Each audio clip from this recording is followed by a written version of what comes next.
મિત્રો, સંચાલનના સિદ્ધાંતોનું મહત્ત્વ સમજ્યા. હવે જોઈએ સંચાલનની વિચારધારાઓ. સંચાલનની વિચારધારા એટલે જુદા જુદા સંચાલન વિદ્વાનોએ પોતાના જે વિચારો રજૂ કરેલા છે,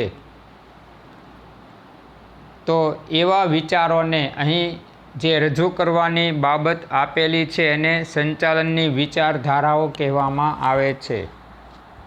તેમાં પ્રશિષ્ટ, નવપ્રશિષ્ટ વિચારધારા, બરાબર, આધુનિક વિચારધારા કોઈપણ સ્વરૂપે એ લોકો રજૂ કરી શકે છે. કેટલાક જૂના સંચાલન વિદ્વાનો છે, કેટલાક આધુનિક સંચાલકો છે. તો આ લોકોએ પોતપોતાના સંચાલન પ્રત્યેના જે વિચારધારા રજૂ કરેલી છે, વિચારો રજૂ કરેલા છે, એને સંચાલનની વિચારધારા સ્વરૂપે આપણે અહીંયા અભ્યાસમાં લઈએ છીએ. સંચાલન ક્ષેત્રે થયેલા વિવિધ સંશોધનો, અભ્યાસો અને પરિણામોને આધારે સંચાલનની વિચારધારાઓનો વિકાસ થયો છે. હવે સંચાલનની અંદર પણ જુદા જુદા પ્રકારના સંશોધનો થતા, ધંધાના સંચાલનમાં કેવી રીતે પરિવર્તન લાવવું, શું નવા નવા ફેરફારો કરવા, સંચાલન કેવી રીતે સરળ બનશે, કર્મચારીઓ પ્રત્યેનો અભિગમ કેવી રીતે સારો બનાવી શકાય, એનો વિકાસ કેમ કરી શકાય. તો આ બધા એ સંશોધનના વિષયો છે. અભ્યાસો, તો અહીંયા સંચાલન ઉપર અભ્યાસ કરવામાં આવે છે કે સંચાલનના કાર્યક્ષેત્રને વધુમાં વધુ કેમ સારું બનાવી શકાય, અંકુશની પ્રક્રિયા કેવી રીતે વધારે સારી બનાવી શકાય, જેથી કર્મચારીઓ ઉપર એવી છાપ ઊભી થયેલી છે કે અંકુશ એ નકારાત્મક પ્રવૃત્તિ છે, એ છાપ ભૂંસી શકાય. તો આ બધી બાબતો એ અભ્યાસના વિષયો છે.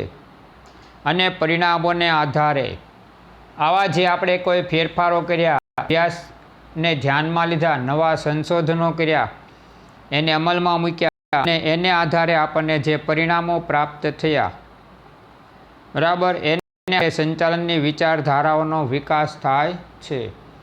જો આપણે સંશોધન કર્યા, એના સારા પરિણામો મળ્યા, એનો વ્યવસ્થિત અભ્યાસ થઈ શક્યો, તો હવે આપણે એને અમલમાં મૂકશું.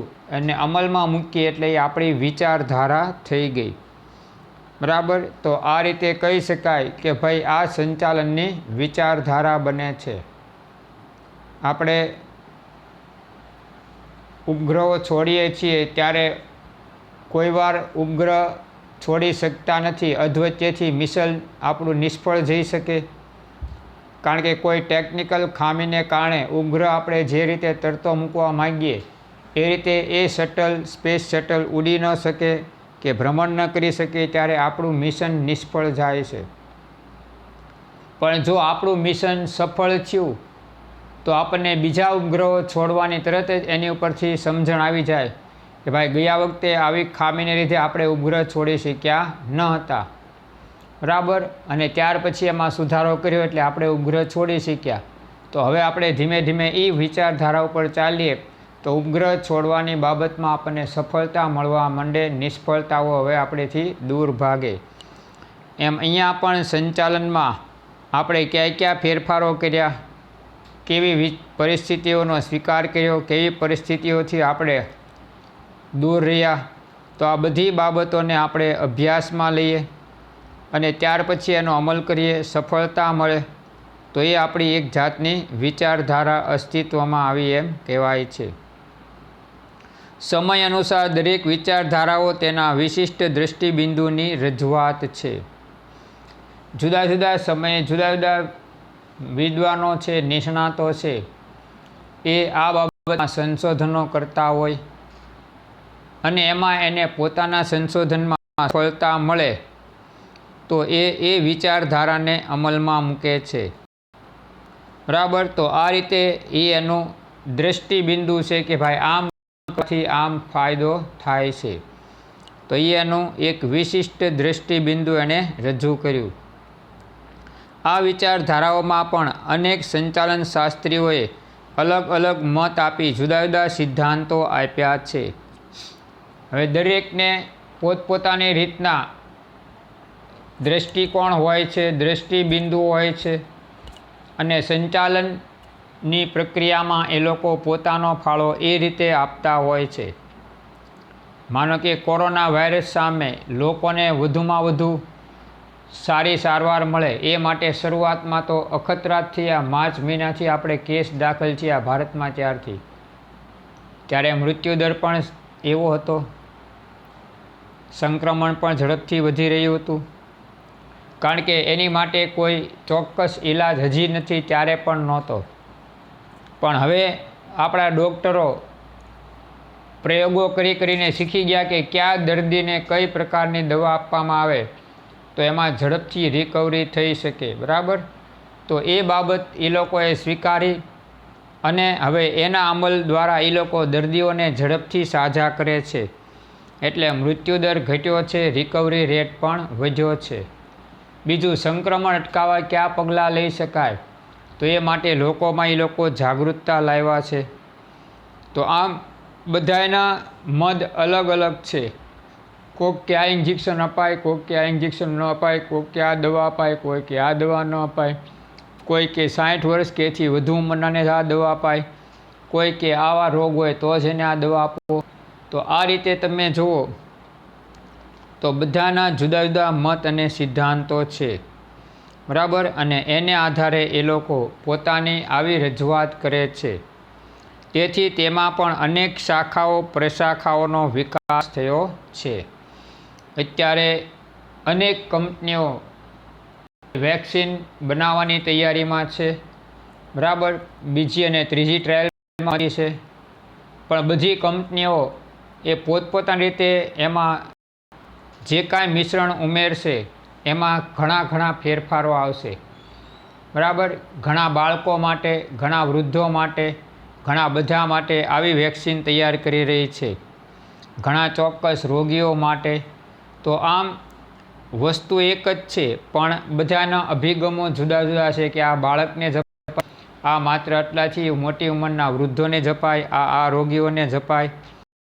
બરાબર, તો આ રીતે એની અનેક શાખાઓ અને પ્રશાખાઓ જેમ વિકસે એમ અહીંયા પણ સંચાલન શાસ્ત્રીઓના જુદા જુદા મતને કારણે એની વિશિષ્ટ પ્રશાખા, બરાબર, પ્રાચીન આધુનિક વિચારધારા, આવી અનેક શાખાઓ અને પ્રશાખાઓનો વિકાસ થયો છે. તેને સંચાલનની વિચારધારાઓ અથવા અભિગમો કહેવામાં આવે છે. સંચાલનની કેટલીક વિચારધારાઓ નીચે પ્રમાણે છે. તો એમાં આપણે પહેલી જોઈએ છીએ પ્રશિષ્ટ વિચારધારાઓ. પ્રશિષ્ટ એટલે કે અત્યારે આપણે જે અમલમાં મૂકી શકીએ એવી સંચાલનની વિચારધારાઓમાં 19મી સદીના અંત સુધીમાં જે વિચારધારાઓ રજૂ થઈ તે વિચારધારાને પ્રશિષ્ટ વિચારધારાઓ તરીકે ઓળખવામાં આવે છે. તો 19મી સદીના અંત સુધીમાં અને 20મી સદીની શરૂઆતના સમયગાળામાં જે વિચારધારાઓ રજૂ કરવામાં આવી એને પ્રશિષ્ટ વિચારધારા તરીકે ઓળખવામાં આવે છે. હવે આ વિચારધારાઓ કોણે રજૂ કરી? તો પ્રશિષ્ટ વિચારધારાના મુખ્ય પ્રણેતામાં સંચાલન શાસ્ત્રીઓમાં ફ્રેડરિક ટેલર છે, Max Weber, Gilbert, Henry Gantt અને હેનરી ફેયોલ. આવા સંચાલન વિદ્વાનોએ પોતાના વિચારો રજૂ કર્યા છે સંચાલન પ્રત્યેના. તો આ રીતે આને આપણે પ્રશિષ્ટ વિચારધારકો અથવા પ્રશિષ્ટ સંચાલન શાસ્ત્રીઓ પણ કહેવાય છે. પ્રશિષ્ટ વિચારધારામાં ટેલરનો ફાળો ખૂબ જ મહત્ત્વનો છે. ફ્રેડરિક ટેલર એક એન્જિનિયર હતા. સામાન્ય કંપનીમાં એક સામાન્ય કામદાર તરીકે જોડાયા હતા અને ત્યાર પછી એકમના મુખ્ય ઇજનેર બન્યા હતા. બરાબર, તો એમણે પોતાના અનુભવને આધારે સંચાલન વિશે અનેક પ્રકારની વિચારધારાઓ રજૂ કરી છે અને એના સિદ્ધાંતોને વૈજ્ઞાનિક સંચાલનના સિદ્ધાંતો તરીકે ઓળખશું આપણે. તો ફ્રેડરિક ટેલરનો ફાળો એમાં સૌથી મહત્ત્વનો છે. ફ્રેડરિક ટેલરે આપેલા વૈજ્ઞાનિક સંચાલનના સિદ્ધાંતો સંચાલન વિચારધારામાં આજે પણ પ્રસ્તુત છે. ફ્રેડરિક ટેલરે વૈજ્ઞાનિક સંચાલનના સિદ્ધાંતો આપેલા છે. એમાં સમય નિરીક્ષણ, ગતિ નિરીક્ષણ, થાક નિરીક્ષણ, કાર્યોનું વિભાગીકરણ, બરાબર. તો આ બધી બાબતો એમાં મહત્ત્વની છે. વૈજ્ઞાનિક સંચાલનનો અભિગમ રૂઢિગત પદ્ધતિને બદલે સમય અને ગતિના નિરીક્ષણ દ્વારા વૈજ્ઞાનિક રીતે રજૂ કરેલા સિદ્ધાંતોને અપનાવવાની તરફેણ કરે છે. રૂઢિગત પદ્ધતિ એટલે શું? બધાને કામ કરે છે તો પૈસા આપો. બધાએ 6 કલાક કામ કરવાનું, કોક ઓછું કામ કરે, કોક વધુ કામ કરે, પણ વેતન બધાને સમાન.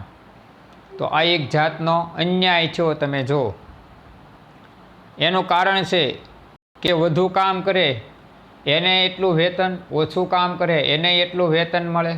તો જે વધુ કામ કરે છે એ લોકોને તો મુશ્કેલી થાય કે આપણે તો આને વધુ કામ કરીને વધુ રળીને આપીએ છીએ, તોય આપણને એટલા જ પૈસા.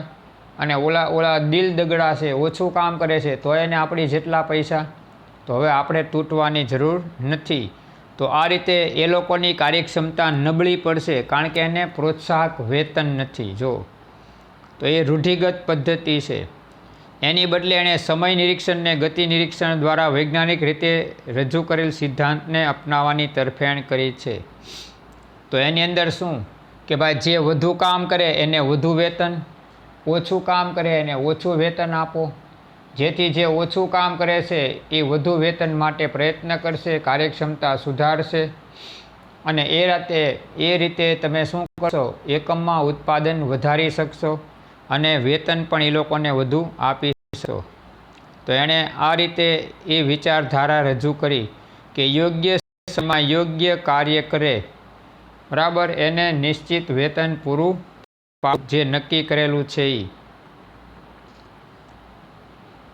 તો આ રીતે એણે સમય અને ગતિ નિરીક્ષણ દ્વારા વૈજ્ઞાનિક રીતે રજૂ થયેલ સિદ્ધાંતોને અપનાવવાની તરફેણ કરી છે. વૈજ્ઞાનિક સંચાલનના સિદ્ધાંતનું મુખ્ય પ્રદાન વ્યવસ્થા તંત્રમાં વિશિષ્ટીકરણ, ઉત્તેજક વેતન પ્રથા, જવાબદારી અને કાર્યની વૈજ્ઞાનિક રીતે વહેંચણી બાબતે રહેલું છે. હવે એમણે પોતાના આ સિદ્ધાંતમાં વ્યવસ્થા તંત્રમાં વિશિષ્ટીકરણ, તો કઈ રીતે કે પહેલાં તો જે વ્યક્તિએ કામ કરવાનું હોય એ જ પોતાના કાર્યનું આયોજન કરે, એટલે એને અનુકૂળ હોય એમ કામ કરીએ કે. હવે એની બદલે એણે શું કર્યું ટેલરે, કે કાર્યનું આયોજન નિષ્ણાતોને સોંપવામાં આવ્યું અને એના અમલીકરણનું કાર્ય સામાન્ય કામદારોને સોંપવામાં આવ્યું.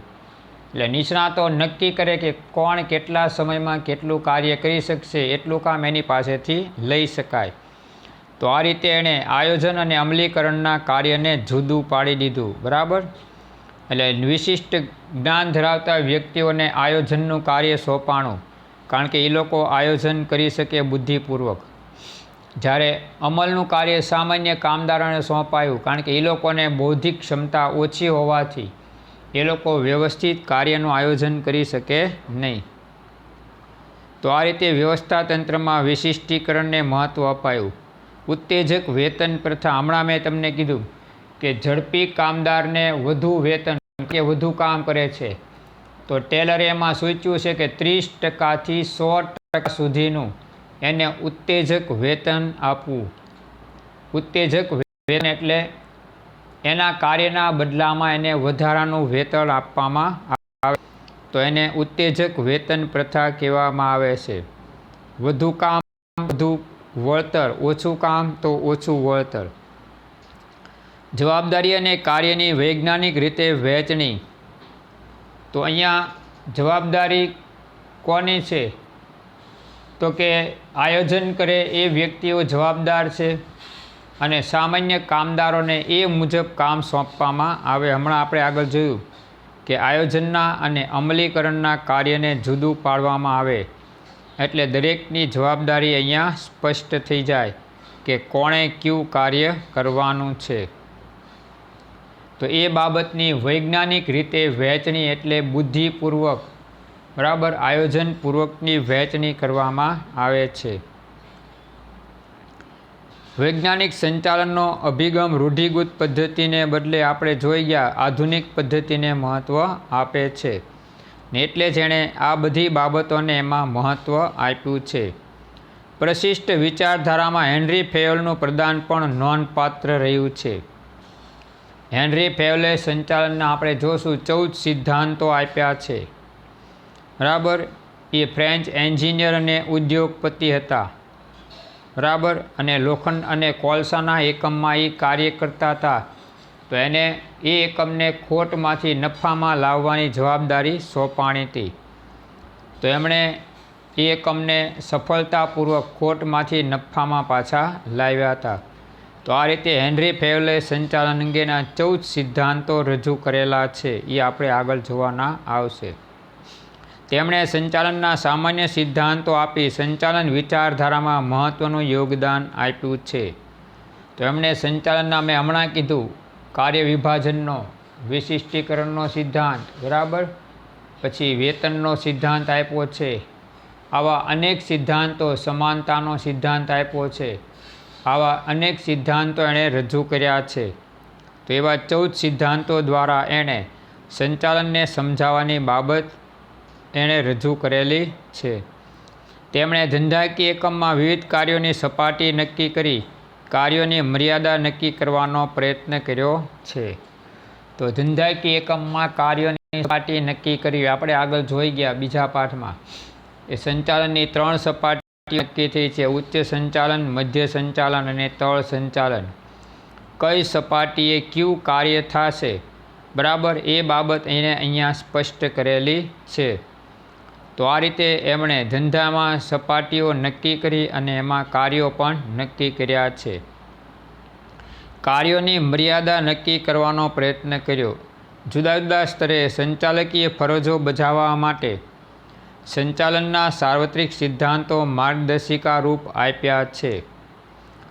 હવે એમણે એક બાબત એ જણાવી કે ભાઈ સંચાલનના સિદ્ધાંતોમાં કાર્યની સપાટી તો નક્કી કરી, એની મર્યાદા નક્કી કર્યું, હારવાર સંચાલકીય ફરજો બજાવવા માટે એમણે સાર્વત્રિક સિદ્ધાંતો માર્ગદર્શક રૂપ બને એ માટે એવા સિદ્ધાંતો રજૂ કર્યા. બરાબર, કાર્ય વિભાજનનો સિદ્ધાંત છે, કર્મચારીના વેતન અંગેનો સિદ્ધાંત છે. બરાબર, તો આવા એણે અનેક મહત્ત્વપૂર્ણ સિદ્ધાંતો રજૂ કર્યા છે. સમાનતાનો સિદ્ધાંત છે. બરાબર, તો આવા સિદ્ધાંતોને આધારે એણે કાર્યને એવી રીતે વહેંચેલું છે કે જેથી કરીને દરેક વ્યક્તિઓને એનો લાભ મળી શકે, એકમને પણ લાભ મળે અને સાથોસાથ કામદારોનો પણ વિકાસ થઈ શકે. સંચાલકીય ફરજો બજાવવા માટે સંચાલનના સાર્વત્રિક સિદ્ધાંતો માર્ગદર્શિકા રૂપ આપ્યા છે. તો અહીંયા કાર્ય વિભાજનનો સિદ્ધાંત આપ્યો એણે. બરાબર, તો એમાં કાર્ય વિભાજન કેવી રીતે કરવું અને કોને કાર્યની કેવી જવાબદારી સોંપવી, તો એ બાબત સ્પષ્ટ કરી છે કે ભાઈ એની લાયકાત અનુસાર કાર્ય સોંપો, એના અનુભવને આવડત અનુસાર કાર્ય સોંપો, જેથી એકમને વિશિષ્ટીકરણનો લાભ મળશે, શ્રમ વિભાજનનો લાભ મળી શકશે. કાર્યની વહેંચણી થાય નિષ્ણાતને તો જ એકમને વિશિષ્ટીકરણનો, કારણ કે ઇજનેર હોય એને ઇજનેરનું કામ આપો, ક્લાર્ક હોય તો એને ક્લાર્કનું કામ આપો, બરાબર, કોમ્પ્યુટર ઓપરેટર હોય તો એને એ કામ આપો. તો શ્રમનું વિભાજન થયું, કાર્યની વહેંચણી થઈ, એટલે જે જેના નિષ્ણાત છે એના જ્ઞાનનો લાભ એકમને પ્રાપ્ત થઈ શકશે. તો આ રીતે એ માર્ગદર્શિક કામ કરે છે. આ સિવાય પ્રશિષ્ટ વિચારધારામાં મેક્સ વેબરના અમલદારશાહીના વિચારોનું પણ પ્રદાન રહ્યું છે. અમલદારશાહી એટલે અધિકારીઓનું પોતાના કાર્યક્ષેત્રમાં વર્ચસ્વ, એને અમલદારશાહી કહેવામાં આવે છે. ખાસ કરીને જાહેર ક્ષેત્રના એકમો એટલે સરકારી માલિકીના એકમોમાં આવી અમલદારશાહી વધુ જોવા મળે છે. બરાબર, તો એમાં અધિકારીઓને વર્ચસ્વ આપવામાં આવે છે. 19મી સદીના અંત સુધી ઔદ્યોગિક ક્રાંતિને પરિણામે ધંધાકીય એકમ સ્વરૂપ અને કદ બદલાવા લાગ્યા. કારણ કે વિરાટકાય યંત્રો આવ્યા, સાદા યંત્રોને સ્થાને વરાળથી ચાલતા મોટા યંત્રો આવ્યા, એટલે એકમનું કદ વામનમાંથી વિરાટ બન્યું, એટલે કે નાના કદમાંથી મોટા એકમો અસ્તિત્વમાં આવ્યા. બરાબર. તો ધંધાકીય એકમનું કદ અને સ્વરૂપ બદલ્યા. વૈયક્તિક માલિકીમાંથી ભાગીદારી અને ભાગીદારીમાંથી કંપની સ્વરૂપ અસ્તિત્વમાં આવવા લાગ્યા. તો આ રીતે અહીંયા ઔદ્યોગિક ક્રાંતિને કારણે નવા યંત્રો, નવા સંશોધનો થયા. તો ધંધાકીય એકમમાં પણ મહત્ત્વના ફેરફારો થયા, બજારો વિસ્તૃત બન્યા અને સંચાલનની આજે જરૂરિયાત ઊભી થઈ. કારણ કે સારા સંચાલકો જે કંપનીનું વ્યવસ્થિત સંચાલન કરી શકે એવા નિષ્ણાત વ્યક્તિઓની આમાં જરૂરિયાત ઊભી થઈ. પરિણામે પ્રશિષ્ટ વિચારધારાની કેટલીક મર્યાદાઓને લીધે તેમાં ફેરફાર કરવાની આવશ્યકતા ઊભી થઈ. નવા વિચારો આવે એમ જૂના વિચારોને આપણે છોડવા પડે, પણ એમાંથી કેટલોક ભાગ જો મહત્ત્વનો હોય તો એ વિચારને આપણે આપણા નવા વિચાર સાથે આપણે જોડી શકીએ છીએ. તો આ અહીંયા એની મર્યાદાઓને કારણે તેમાં ફેરફારની આવશ્યકતાઓ ઊભી થઈ. તેની મર્યાદાઓમાં મુખ્યત્વે નાણાકીય ઉત્તેજનને વધુ સ્થાન, માનવીય અભિગમને ઓછું મહત્ત્વ તથા અવૈધિક સંબંધોની અવગણના મુખ્ય છે. નાણાકીય ઉત્તેજનને વધુ મહત્ત્વ. ફ્રેડરિક ટેલરે નાણાકીય ઉત્તેજનને મહત્ત્વ આપ્યું, પણ કર્મચારીઓને મહત્ત્વ અપાયું ન હતું.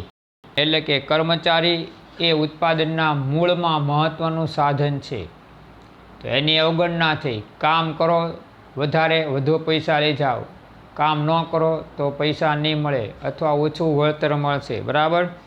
તો એણે નાણાકીય બાબતોને જ મહત્ત્વ આપ્યું, પણ માનવીય અભિગમને ઓછું મહત્ત્વ આપ્યું કે ભાઈ કાર્યક્ષમ કામદારનું કાર્યક્ષમતા ઓછી છે એનું કારણ શોધી એને તાલીમ આપવામાં આવે, એની ઝડપ વધારવામાં આવે તો એ પણ સારું કામ કરી શકે છે. તો એવી બાબતોને અહીં ધ્યાન આપવામાં આવ્યું ન હતું. તો આમ માનવીય અભિગમને ઓછું મહત્ત્વ અપાયું તથા અવૈધિક સંબંધોની અવગણના મુખ્ય છે. વ્યવસ્થાતંત્રમાં આપણે જોયું કે અવૈધિક વ્યવસ્થાતંત્ર એવું છે કે જે માનવ સંબંધોને આધારે રચાય છે. માનો કે રથયાત્રા સમિતિ છે તો એ અવૈધિક વ્યવસ્થાતંત્ર થઈ ગયું, કારણ કે એમાં કોઈ વૈધિકતા એટલે વિધિ હોતી નથી. જેને રથયાત્રાના ધર્મ પ્રસંગમાં રસ હોય એ બધા એ મંડળમાં જોડાય. ઘર પાસે ભજન મંડળી છે તો એમાં જે બૈરાઓને ઈચ્છા થાય એ જોડાય. તો એ અવૈધિક તંત્ર છે, એમાં વિધિ નથી. કોઈના ફોટા, આધાર કાર્ડ કે પૈસા કે એવું કાંઈ માગવામાં આવતું નથી કે કોઈ ફોર્મ ભરાવવામાં આવતું નથી. જેને ભજન મંડળીમાં ઈચ્છા છે, રસ છે ભગવાનના નામમાં, એ બધાએ જોડાઈ શકશે. જેને નથી જોડાવવું એ નીકળી જઈ શકશે. બરાબર. તો અહીંયા પણ કર્મચારીઓ એક જગ્યાએ બધા કામ કરતા હોય તો એમની વચ્ચે મિત્રતાના સંબંધો, માનો કે શિક્ષકો છે, બેંક કર્મચારીઓ છે, એક જ બેંકમાં કામ કરતા હોય, શિક્ષકો એક જ સ્કૂલમાં કામ કરતા હોય તો બીજા શિક્ષકો હારેના સંબંધો વિકસે તો એ અવૈધિક સંબંધો છે. તો એવા સંબંધોની અહીં અવગણના કરવામાં આવી. ખરેખર તો આવા સંબંધો તે એકમને ઊંચા લાવે છે, કારણ કે કોઈ શિક્ષકોને જ્યારે મુશ્કેલી ઊભી થાય ત્યારે બીજા શિક્ષકો એને મદદ કરે, અને મદદ કરે એટલે સ્કૂલનું પરિણામ સારું આવી શકે છે. જો તો આ રીતે અહીંયા અવૈધિક સંબંધોએ વૈધિક બાબતને આગળ લાવવાના પ્રયત્નો કર્યા, તો અહીંયા એની અવગણના કરવામાં આવી છે. અને સારી બાબતની અવગણના થાય તો પરિસ્થિતિ એવીથી ઊભી રહે કે એ પછી આગળ કામ વધી શકતું નથી. તો આમ આ ત્રણ બાબતોની અવગણના કરી એની મર્યાદા છે, જેમાં નાણાકીય ઉત્તેજનને વધુ સ્થાન એટલે કે માનવીને ઓછું મહત્ત્વ અપાયું. બરાબર. અવૈધિક સંબંધોની અવગણના એટલે કે માનવીય સંબંધોની અવગણના કરવામાં આવી. તો આમ આ બાબતો એની મર્યાદા થઈ અને એને કારણે નવી વિચારધારા અસ્તિત્વમાં આવી. તો એ વિચારધારાને આપણે નવ પ્રશિષ્ટ સંચાલનની વિચારધારાઓ તરીકે ઓળખીએ છીએ. સંચાલનની પ્રશિષ્ટ વિચારધારાની કેટલીક ખામીઓ દૂર કરવા માટે કેટલાક સંચાલન શાસ્ત્રીઓએ તેમાં સુધારા કરી નવા અભિગમો પ્રસ્થાપિત કર્યા છે. શા માટે? તો કે જે જૂની ભૂલો છે જો એની ચાલુ રહે તો સંચાલનમાં કોઈ દી ફેરફાર થાય નહીં, બરાબર, ધંધાનો વિકાસ ન થઈ શકે. તો એ પરિસ્થિતિ નિવારવા માટે એણે આવી ખામીઓ શોધી અને એને દૂર કરવી, બરાબર, અને નવા સુધારા અમલમાં મૂક્યા. તો એને આપણે નવ પ્રશિષ્ટ સંચાલનની વિચારધારા તરીકે ઓળખશું. 19મી સદીના અંત ભાગમાં ઔદ્યોગિક ક્રાંતિ પછી એકમો ઉદ્યોગોનું બદલાવ્યું આપણે જોઈ ગયા. નાના કદના એકમો મોટા કદના બન્યા અને સંચાલન તરહની જરૂરિયાત ઊભી થઈ. કારણ કે એક વ્યક્તિ ડિપાર્ટમેન્ટ સ્ટોર, કરિયાણા સ્ટોર હોય માલિક, એ પોતાનો ધંધો નાનકડો છે સંભાળી શકે. હવે એ જ વ્યક્તિ મોલ ખોલીને બેસે, એક મોટો શોરૂમ કે મોલ ખોલીને બેસે, એની શરૂઆત કરે તો એ એકલો નહીં સંભાળી શકે.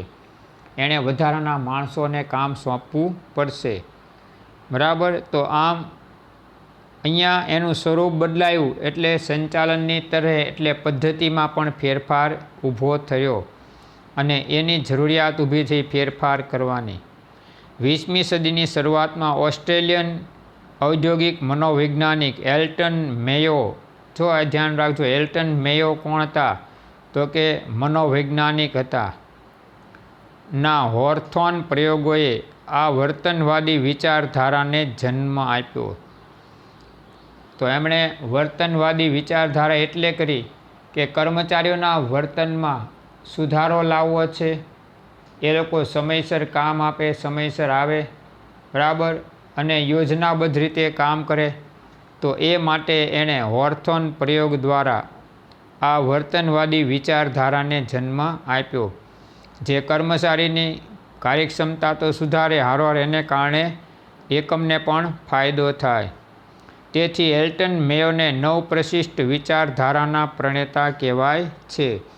તો આ ટૂંકો પ્રશ્ન અથવા ઓબ્જેક્ટિવ છે કે ભાઈ નવ પ્રશિષ્ટ વિચારધારાના પ્રણેતા કોણ કહેવાય છે? તો કે એલ્ટન મેયોને. નવ પ્રશિષ્ટ વિચારધારા સંચાલન અંગે વર્તનલક્ષી અભિગમ અને જૂથ વર્તન પર ભાર મૂકે છે. હમણાં મેં કીધું વર્તનલક્ષી અભિગમ, તો વર્તન કોનું? કર્મચારીઓનું વર્તન એકમ પ્રત્યેનું, બરાબર. એ કયા પ્રકારનું છે? કારણ કે કર્મચારી એકલો હોય ત્યારે અને જૂથમાં હોય ત્યારે એના વર્તન જુદા જુદા હોય છે.